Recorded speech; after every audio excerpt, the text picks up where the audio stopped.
In this video, I'm going to teach you some really interesting and common English words and phrases from a travel TV show, Gordon Ramsay's Great Escape.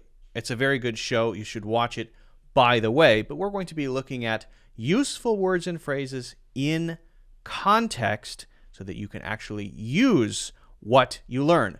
Very important, of course. If you haven't already done so, don't forget to hit the like button and subscribe. Also, get a free course, Natural English Conversations, in the links in the description.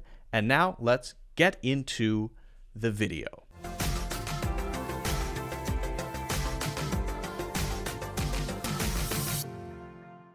Gordon Ramsay, famous chef, did a show called Gordon Ramsay's Great Escape. Very good show, actually. I really enjoyed it. And he's basically learning cuisines from around the world. Southeast Asia. He goes to a lot of different places around the world. I think the ones in Asia are the most interesting. Here is in Vietnam. And what we're going to do is we're going to go through this short clip and we're going to pick out useful words and phrases. Okay? In context, we need to pay attention to the context. I always say this, but if you're not learning words and phrases in context, do you even know what they mean? Can you actually use them? Very important. All right, here we go. Let's get into it. Sea High's boat was the equivalent of a market cafe. And So obviously you might notice there the British accent.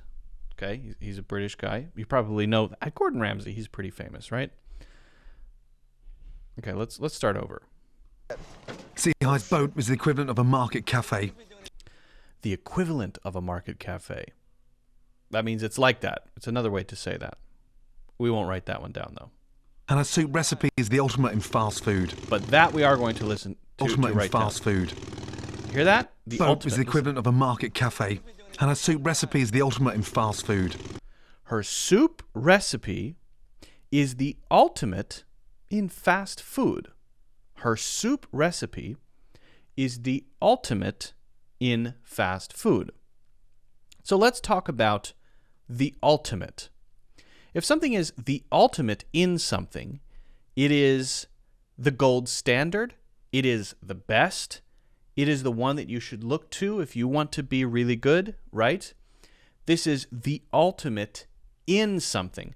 Now, sometimes ultimate is used by itself, right? That's the ultimate. That's the ultimate without anything after it, right? But if you want to say the category after it, the ultimate in, right? Fast food in this case. The high-performance sports car provides the ultimate in speed. So, what's the category? Speed. Does the high-performance sports car provide the ultimate in comfort? No, absolutely not. It's probably not that comfortable at all. If you've ever been in a expensive sports car, then you probably know, yeah, not that comfortable. But it does provide the ultimate in speed. So let's listen to that part one more time before we move on. And her soup recipe is the ultimate in fast food. Got it? And now she's going to teach me how to make it. I have been to a floating market, not in Vietnam. I think I went to one in Thailand. They're very cool. They're awesome. Yeah, you can get a lot of really good food at floating markets. So the broth, where did the original recipe come from? Just in case you don't know, the broth is the base of the soup. It's often made of a bone or some sort of meat flavor, right? It doesn't have any pieces in it. It's like water, flavored water. It's flavored water. So the broth, where did the original recipe come from? Is it from her mum? Just from eating. She eats on the street, she eats in these little stalls, and she trains her palate to make it the best that she can on this. She trains her palate to make it the best that she can. So you training like lifting weights training, train your eyes, train your ears. To train something is to make it better. What are you training here? Her palate. Your palate is the general word that you would use to describe your sense of refinement in taste, right? If you have a very refined palate, that means you're good at sensing when things are, when you taste it, in balance, too much salt. If you refine it or train your palate, then you're able to get exactly the right balance of all the different flavors to have that perfect taste. On the street, she eats in these little stalls, and she trains the palate to make it the best that she can on this floating river here. Yeah. All right, what's she putting out there?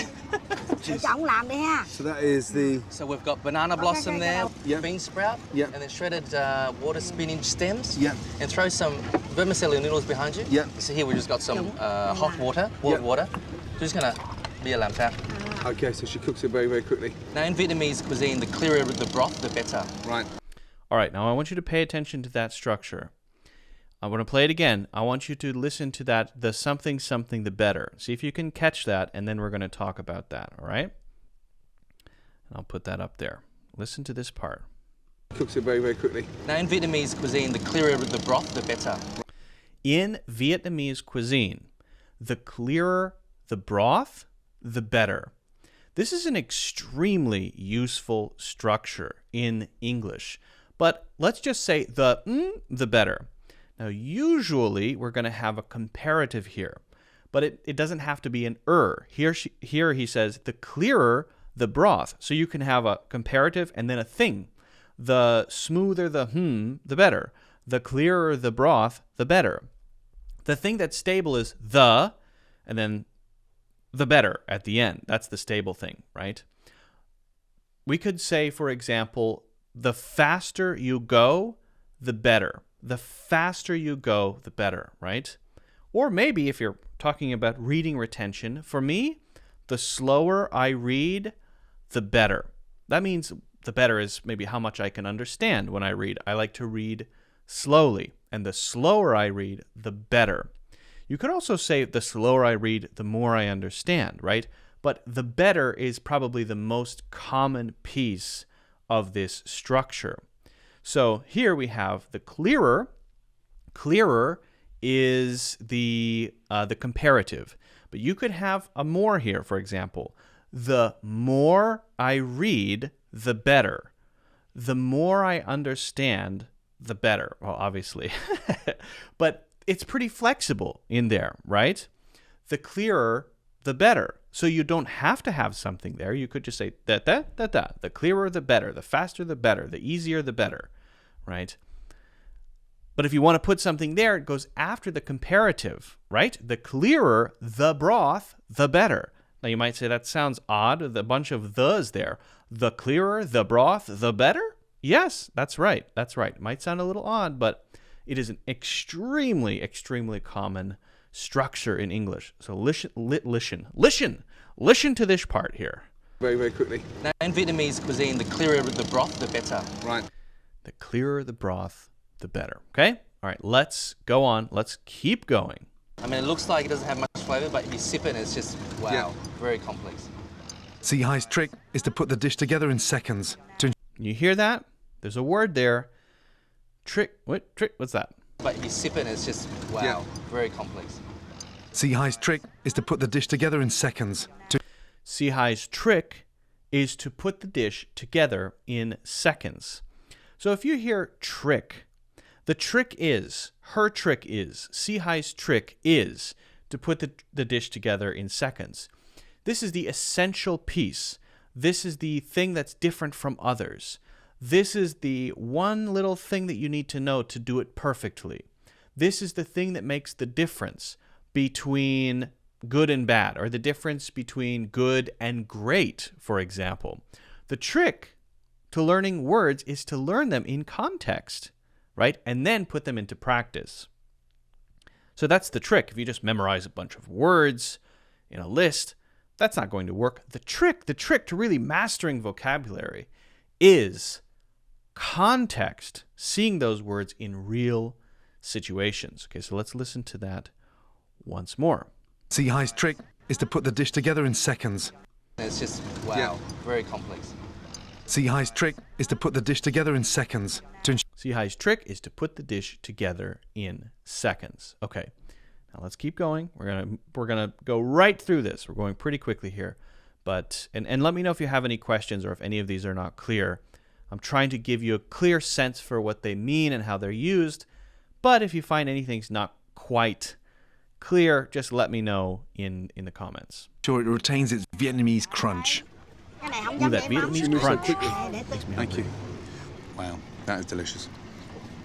He likes it. I don't know if you've ever seen his other show. The cool thing about this show is that he's a nice guy. He's curious. He's learning. He enjoys the food. If you watch his other shows like Hell's Kitchen or Kitchen Nightmares, shows often in the United States, it's just him screaming at at chefs and saying, "This is the worst thing I've ever had," and throwing it on the floor. It's such an opposite look for Gordon Ramsay. I much prefer, I like both, but I think I prefer nice, happy Gordon Ramsay. Thank you. Wow, that is delicious. And the fragrance of the herbs at the end as well. Yes. Lovely. Coriander, the sweet So basil. texture, balance of flavor, lightness. That's Vietnamese cuisine in a nutshell there for you. Catch that? There's no more time for me to Listen practice. carefully. That's Vietnamese cuisine in a nutshell there for you. Flavor, lightness. That's Vietnamese cuisine in a nutshell there for you.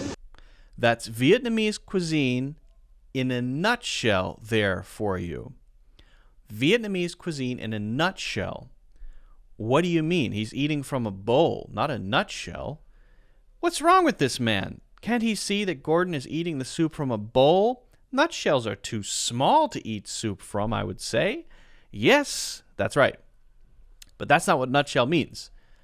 A nutshell, or saying in a nutshell, is a very common expression which means this is the essential thing about this, right? If I were to just give you the most important elements of something that's more complicated and has way more to it, then this is it in a nutshell. So we can use it for something like this. This soup is Vietnamese cuisine in a nutshell, meaning that it contains, as it's sort of like almost like a summary, a high-level summary. This is Vietnamese cuisine in a nutshell, meaning that it has all of the flavors that you see in Vietnamese cuisine, except, of course, it's not that simple, right? There are a lot of variations and there are a lot of other elements, but this sort of captures or encapsulates the whole thing broadly, right? You get all of the different elements there. So we might say something like, in a nutshell, the new update will offer improved performance. Okay, so maybe we're talking about ChatGPT or something and there's a new update and someone says, well, what's new in the update? Well, in a nutshell, the new update basically is better performance or offers better performance. Now that's saying that's not everything. That's not the whole thing. But I'm giving you sort of the high level, the basic thing that you need to know. Okay? The nutshell version, we could say. All right? Let's keep going here. There's no more time for me to practice. Today, I take Mrs. Zihai's place, serving her regulars. Ooh, Practice. listen for the word Today, regular. I take Mrs. Zihai's place, serving her regulars.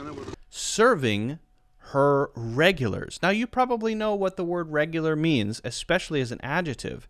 Regular means normal, common, right?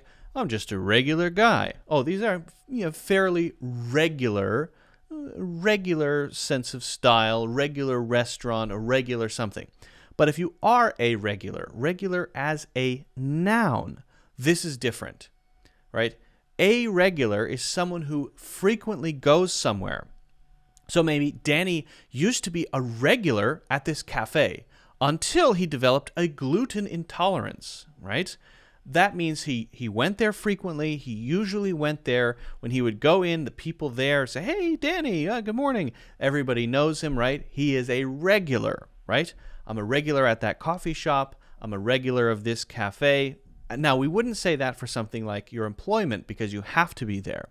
Usually it's for establishments and businesses that you visit, that you go to. It doesn't have to be food related.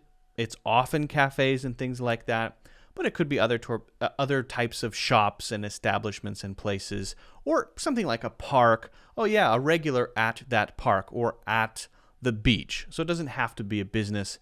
it often is, and it often is honestly food related, right? So her regulars are people who come to her boat and get her soup, her broth, right? And Gordon Ramsay's challenge now is to serve them, okay? So let's listen to that one more time. Today, I take Mrs. Zihai's place serving her regulars. Serving, and they're her regulars, people who love her soup. She needs to sell 60 to break even, 60 bowls. Yeah. 80 bowls Listen to to make. that. She needs to sell 60 to break even, 60 to break even. So we're going to look at two more here. Break even, I think you might know this one, but I want to just mention that there are a couple different ways to use it. Generally, we're talking about costs, right? If you break even, you meet cost. So you have a cost of $10 for something, and then you make $10, that is your break-even amount. Now, if it's used as an adjective like that, it's often either one word or hyphenated, and you'll see it sometimes with a hyphen in the middle or as one word. But if you say, I may not break even this month, then that means I'm going to lose money, and that will be written as two words. So she needs to sell 60 bowls of soup in order to break even. So once she hits 60, then everything above that will be profit for her, right? So something like, with the rent of this place, we're not even going to break even this month. That means we're paying a lot in rent, and based on how much we're making, we cannot break even. To break even, we need to sign at least 4 really big clients this month, okay, in order to do that, okay? So let's listen to that again. She needs to sell 60 to break even, 60 bowls. She needs to sell 60 to break even, okay? Now we have one more to look at here. Are you ready?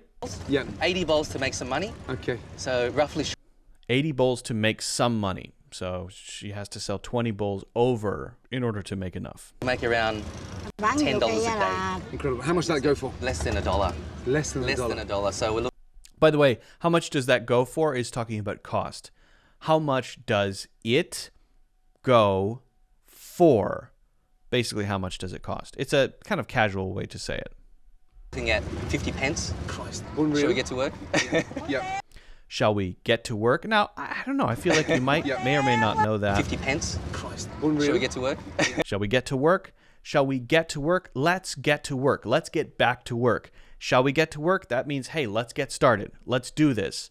Let's do the thing we're supposed to do. That could be any kind of activity, right? Cleaning the house.